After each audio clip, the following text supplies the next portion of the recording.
En La Máquina del Tiempo, en tiempos paralelos estuvimos con el francés Philippe Montanari, el fundador de la Asociación Napoleónica en Colombia.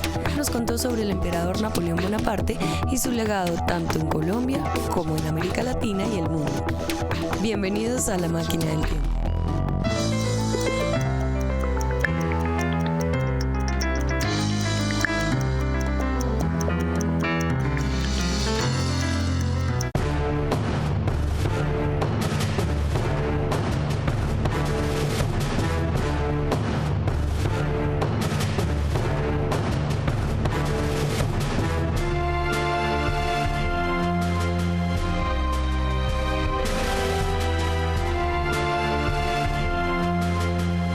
Buenas noches, estamos hoy acompañados por Philippe Montanari.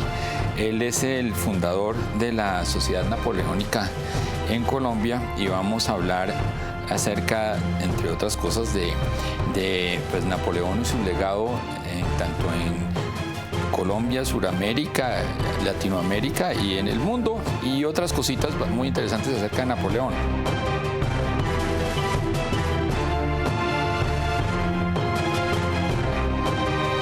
Me gustaría de pronto que empezáramos a hablar de lo que es conocido en nuestros países hispanoamericanos como la independencia española, que realmente fue la invasión de Napoleón a España, o la campaña en España, o pasar por España, porque realmente lo que quería hacer era parar el comercio que tenía Portugal con Gran Bretaña. Exacto, sí, la invasión de España en realidad no fue una invasión de conquista, no era para conquistar España, ni mucho menos. Sí. Además, España y Francia eran aliados. Eran aliados. Aliados. No habían sido aliados cuando Godoy trató de defender a Luis XVI para que no lo mataran. Exacto. ¿Sí? Pero después firmaron ese tratado precisamente con Godoy otra vez. Exacto. Y eran aliados. Eran aliados. Entonces, la invasión no era para apoderarse de España, era para ir a Portugal, como usted ha dicho. Ajá. Ir a Portugal para que cierren los puertos de comercio con Inglaterra. Sí, entonces la influencia de Napoleón al invadir España, yo quiero citar aquí a un historiador francés que se llama Jean Meyer y que dijo: la influencia de Napoleón fue el accidente histórico que actuó como catalizador de las independencias de América. Claro. Es realmente lo que provocó esos movimientos.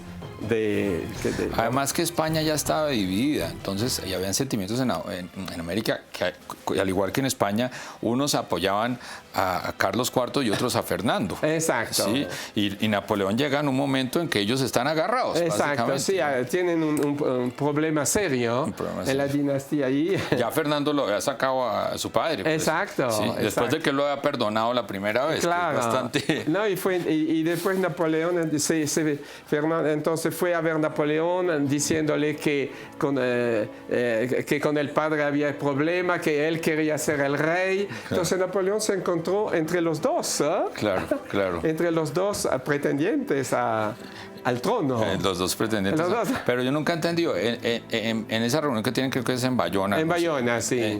Es en ese momento en que de alguna manera no los hace prisioneros, pero sí pone a José ya en el trono. Claro, sí, están ahí en Bayona, digamos, no prisioneros así realmente, pero en las manos de Napoleón. En las manos de Napoleón. Y Napoleón ya está pensando en poner a su hermano. José Bonaparte. Además que hay muchos españoles que están muy a favor de toda la ilustración que viene con Napoleón, ¿no? Claro. No sé quién es el que dice que es Voltaire a caballo. No, sí, es cierto. Y además que España es un país retrógrado, sumido casi que... con la Inquisición, era un país muy atrasado desde el punto de vista civil. No hay libertad de culto, muchos intelectuales se unen, los afrancesados finalmente. Lo que llaman los afrancesados estaban a favor de Napoleón y después de José Bonaparte, cuando la Constitución de Cádiz de 1802 es una que la PEPA. Es una de las constituciones más liberales que hubo en la historia. Claro. Sí. Yo creo que si no hubiera existido el 2 de mayo, probablemente la cosa hubiera sido diferente. Puede ser, sí. El 2 de mayo sí fue una revuelta muy sangrienta. Muy sangrienta. Y entonces fue muy cruel de ambos lados, Sí, porque los que se levantaron contra los franceses, bueno, empezaron a degollar, a cortar, y el ejército francés lo mismo. Y los curas decían, cada francés que ustedes maten es un paso más al cielo. al paraíso, al cielo. Entonces imagínense. Claro, claro. Entonces fue una lucha horrible, así. Goya pintó eso en ese cuadro. Porque Goya al principio es una especie de francesado y luego ya se vuelve... Ya se vuelve después de las sangrientas revueltas, así que... Pero Napoleón, de todos modos, aquí en Latinoamérica había representantes del gobierno español que al principio juraron lealtad al rey, no a Napoleón, claro.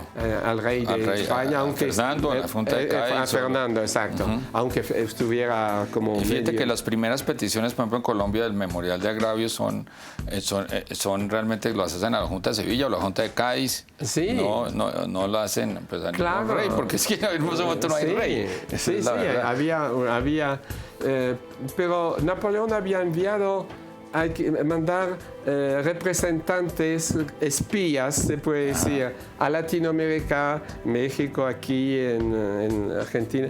Observaban la situación y mandaban informes a Napoleón y a José Bonaparte para poder juzgar un poquito cuál era la situación. Durante las primeras revoluciones, estamos hablando de 1810 y toda esa Exacto, en 1810. Claro. Entonces ya... Antes de que llegaran los ingleses aquí a manipular todo. Exacto. Manipulaban todo ya en la época de Bolívar. Exacto. Sí. Entonces los espías mandaban informes, decían que había como cierta revuelta, porque estaban los criollos y los españoles, las autoridades. Entonces las autoridades españolas le juraron fidelidad al rey y también habían dicho que aun si Napoleón o José seguía en el poder, era mejor eso que la lucha, la independencia de las colonias. Porque dicen, nosotros seguimos con la península, con cualquiera sea el gobierno, que sean Fernando VII o Napoleón. Los criollos, ellos, cuando vieron esa situación, aprovecharon para poder... Sí, claro.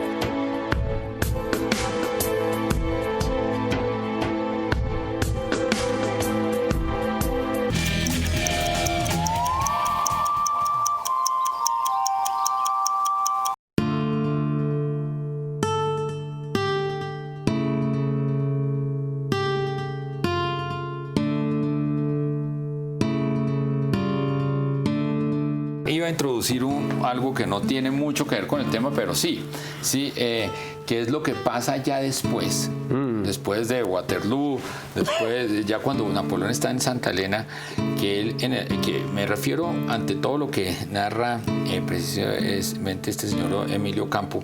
Napoleón efectivamente tiene unos agentes, o si no Napoleón, sí José, cuando está viviendo en Estados Unidos. Sí. Me gustaría que habláramos un poco de eso. No sé, yo sé que es desviarnos del tema, pero viene un poquito que ver con el tema. Cómo está, por ejemplo, como Charles L'Allemand y cuál es el otro general que está, es agente napoleónico que va a Chile. Y también está dos exactamente. Sí.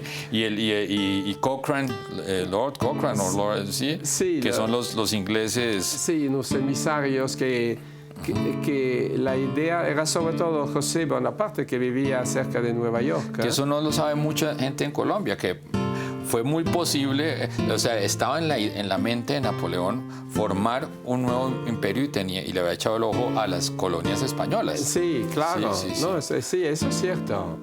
Es cierto que la idea era como si España ya quedaba relegada, entonces Francia podía ocupar en cierta forma ese lugar, no como colonias, pero Sí. como aliados. Claro que España siempre estuvo temerosa de que Napoleón llegara aquí precisamente a hacer lo que hizo Bolívar, a dirigir los ejércitos emancipadores. Claro, Sí. claro. Sí, sí. No, y cuando estuvo prisionero en Santa Elena, José Bonaparte trató de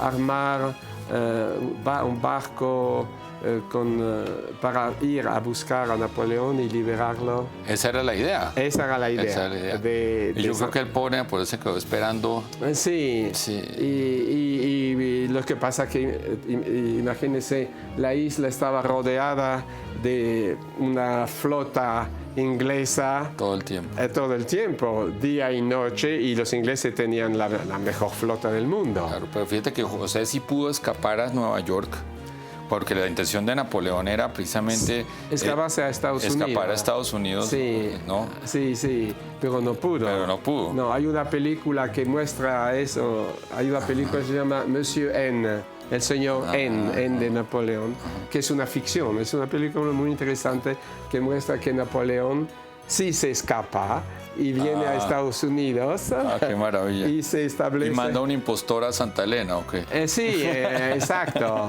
Pusieron uno, mientras se fue alguien que parecido ahí, y se llega a Estados Unidos y va a Luisiana, no me acuerdo dónde, qué estado, y abre y ya empieza a cultivar una finca. Que de hecho yo creo que lo hubiera podido hacer, ¿no? Sí. Porque el alemán es lo que le recomienda, él es el que le dice porque más bien no se escapa, y es cuando Napoleón dice que un emperador no se va a escapar como un vulgar ladrón o algo así. Como eso es cuando, después de Waterloo, cuando él abdica. Y llega a la isla d'Aix, una isla donde había un barco ya preparado. Rochefort, ¿cómo se llama? Rochefort, exacto. Sí, entonces José Bonaparte había preparado un barco. Ajá. Y le dijo a Napoleón que tomara su lugar en el barco, y dice: yo me quedo porque él no lo iban a fusilar. Claro. Pero entonces dice, y Napoleón dijo: pero ¿tú quieres que yo me escape escondido en un barril como un vulgar fugitivo? Claro. Sí. Soy un emperador. Emperador.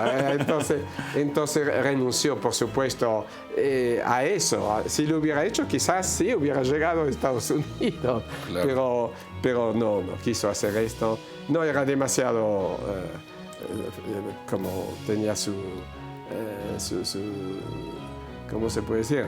Un sentido de lo que era él. Entonces decía: no me voy a poner con un fugitivo cualquiera.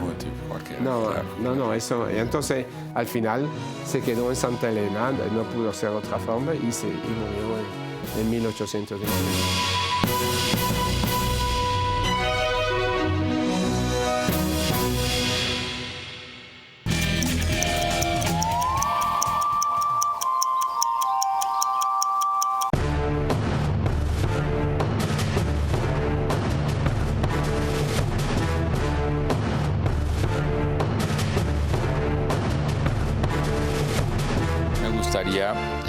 Pues que pensáramos un poquito acerca de Bolívar y la coronación, que es un tema que siempre causa intriga, ¿no? Porque hay unos que dicen que Bolívar sí efectivamente fue a la coronación, otros que dicen que el embajador español lo invitó, pero exacto. No. Sí, sería que no, como que tú qué piensas al respecto, ¿qué crees? Yo creo que fue, porque he visto, conozco algunos historiadores colombianos y en Francia también se dice que Bolívar atendió, invitado, como ha dicho, por el embajador de España. Porque hay muchos que dicen que simplemente para no aparentar de que él está de acuerdo, no fue a sentarse con el embajador, sino que se hizo entre la multitud. Exacto, se quedó atrás. Atrás. Sí, pero porque además, como dijimos, Bolívar, podemos ver las palabras de Bolívar en el diario de Bucaramanga.